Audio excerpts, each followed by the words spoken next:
L'éducation genrée se définit comme étant la catégorisation des normes, attitudes ou comportements masculins ou féminins par le biais de l'éducation. Dans un système d'éducation mixte, filles et garçons sont normalement exposés à la même éducation. Par contre, pour la grande majorité des parents et de certaines figures d'autorité, il y a idéalisation des comportements définis qui sont classifiés et distincts par genre à l'aide de différents stéréotypes et de différentes normes sociales. Alors, lorsque les enfants sont exposés aux différentes sphères de leur vie, ils font face à certaines pressions, certaines normes et certaines attentes face à leur genre. La société, certes, est à l'origine de ces pressions normatives, cependant, plusieurs autres facteurs influencent l'éducation par genre.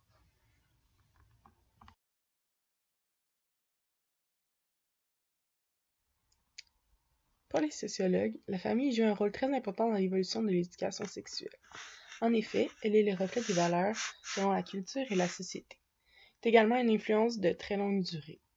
Certains sociologues affirment même qu'elle est la première source qui cultive et inculque les normes et les genres stéréotypés. Pour les psychologues, la famille est la première forme d'éducation. En effet, dès le sexe appris, les parents adoptent sa relation avec l'enfant.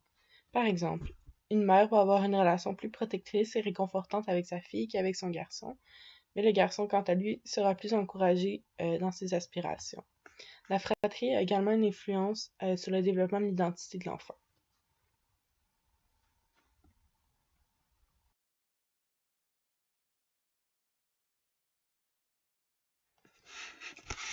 Pour les sociologues, c'est à l'école que les apprentissages genrés sont renchéris et confirmés. En effet, l'école pointe du doigt la famille pour la transmission première des stéréotypes relatifs au sexe. Mais l'école est, entre autres elle-même, le reflet des inégalités sociales par ses méthodes pédagogiques et ses traditions.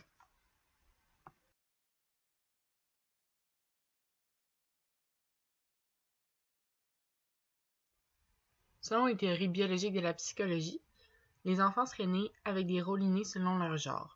De plus, les biopsychologues croient que les filles sont nées avec des caractéristiques féminines qui font d'elles qu'elles ont une personnalité qui est serviable et qu'elles ont naturellement un instinct maternel et ménager. Les garçons, quant à eux, seraient nés avec un instinct de chasseur et protecteur qui les amènerait à avoir un rôle un peu plus dominant.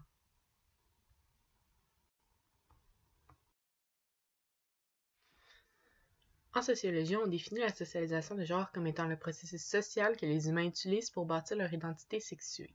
Ce phénomène perdure tout au long de la vie de l'individu et est caractérisé par un apprentissage qui est formel, car il est inculqué par les institutions et les connaissances explicites.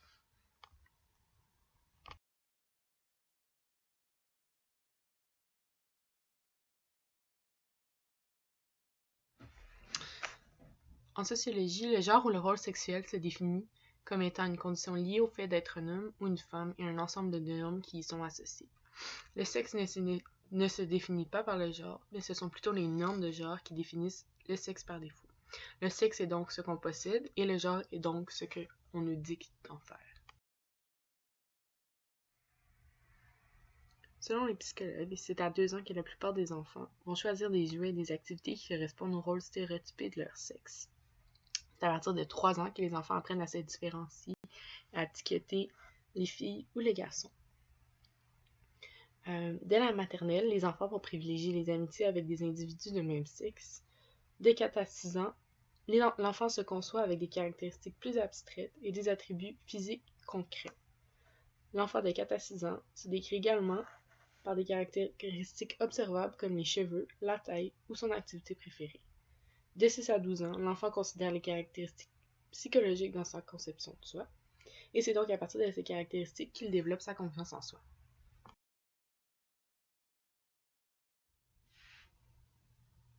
Selon les sociologues, les différences sexuelles biologiques sont utilisées à travers des construits sociaux. Aussi, le terme nature est utilisé pour distinguer le féminin du masculin, illustre une représentation qui est également construite socialement. En psychologie, durant l'enfance, le corps produit qu'en faible quantité des hormones sexuelles. En effet, tout au long de la vie, le corps produit des hormones sexuelles, mais c'est seulement après la puberté que la production augmente. Ces hormones sexuelles sont produites par les ovaires et les testicules et contribuent à distinguer les caractères sexuels des hommes et des femmes, plus précisément à l'âge adulte.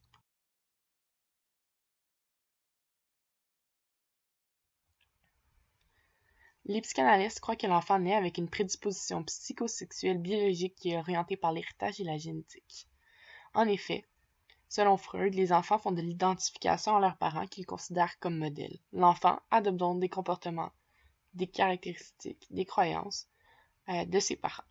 De plus, on se réfère à la bisexualité psychique pendant le complexe d'Édipe, quand l'enfant hérite des identifications féminines et masculines grâce à la relation avec leurs parents qui sont de deux sexes différents. En sociologie, l'apprentissage de dissociation entre le féminin et le masculin appuie le système d'inégalité qui existe entre la féminité et la masculinité. Les individus vont donc adopter des comportements, des attitudes et des préférences qu'ils vont intérioriser. Cela engendre l'intériorisation du système hiérarchique et inégalitaire qui constitue le système de genre.